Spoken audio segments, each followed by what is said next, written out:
Halo teman-teman, pada video kali ini saya akan menyampaikan presentasi terkait materi perencanaan sumber daya manusia sebagai proses pengambilan keputusan sebagai bagian dari tugas ujian akhir semester. Semoga penjelasan yang disampaikan bisa mudah dipahami dan bermanfaat ya. Perencanaan sumber daya manusia. Perencanaan sumber daya manusia merupakan proses sistematis untuk memastikan ketersediaan tenaga kerja yang tepat dengan jumlah yang sesuai, memiliki kompetensi yang relevan, dan dapat ditempatkan pada posisi yang diperlukan di masa sekarang maupun masa depan. Tujuan utama perencanaan SDM, daya manusia, adalah untuk mendukung pencapaian tujuan organisasi melalui penyediaan tenaga kerja yang efektif. Secara lebih spesifik, tujuan tersebut meliputi: yang pertama, menjamin ketersediaan tenaga kerja yang sesuai kebutuhan organisasi. Mengoptimalkan pemanfaatan SDM, daya manusia yang ada agar produktif. 3.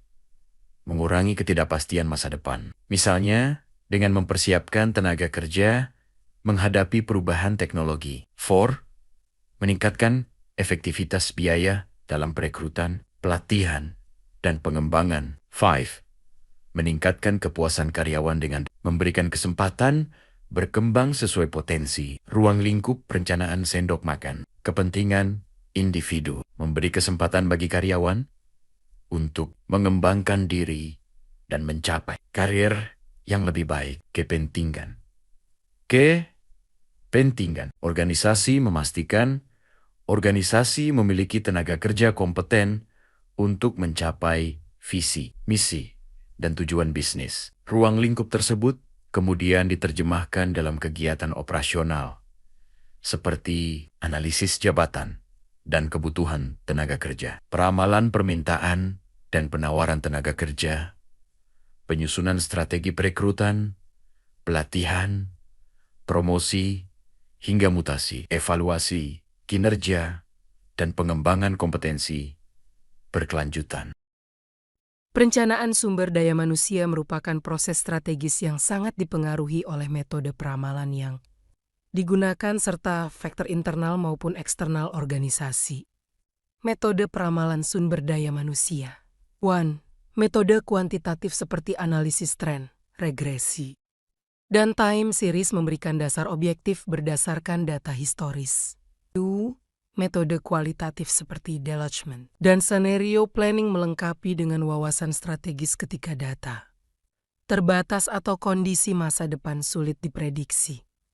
Kombinasi keduanya menghasilkan perencanaan yang lebih akurat dan adaptif. Faktor-faktor yang memengaruhi keputusan dalam perencanaan sumber daya manusia terdiri dari faktor internal, faktor eksternal, serta faktor situasional yang muncul secara tidak terduga.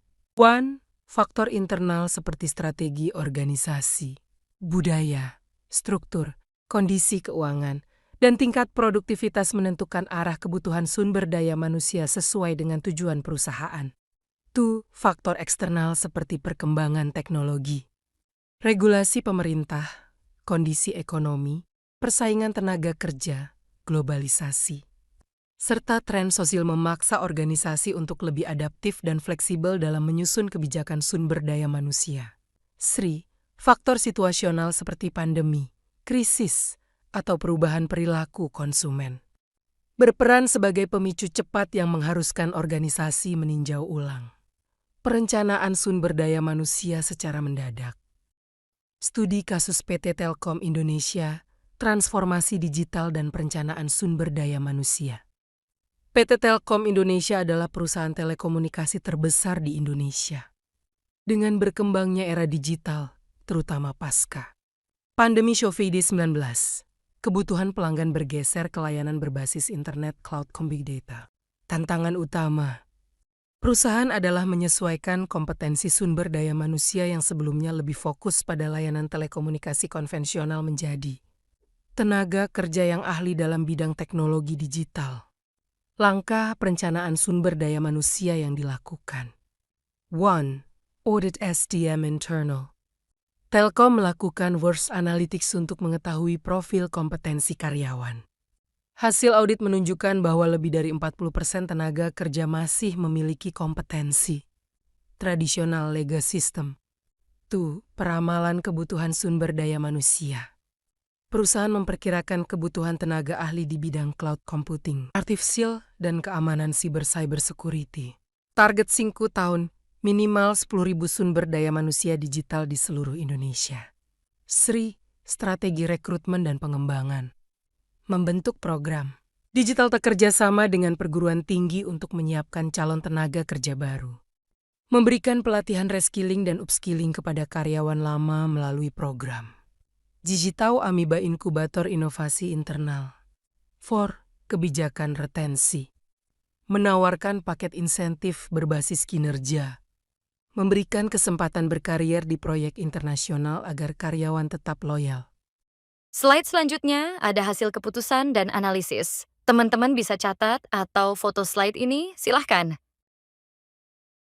Slide terakhir, ada pembelajaran dari studi kasus. Kalian bisa catat dan foto bila mana slide ini penting. Terima kasih atas perhatiannya. Mohon maaf apabila masih banyak kekurangan dalam membawakan materi presentasi kali ini. Sekian dari kami. Sampai jumpa lagi.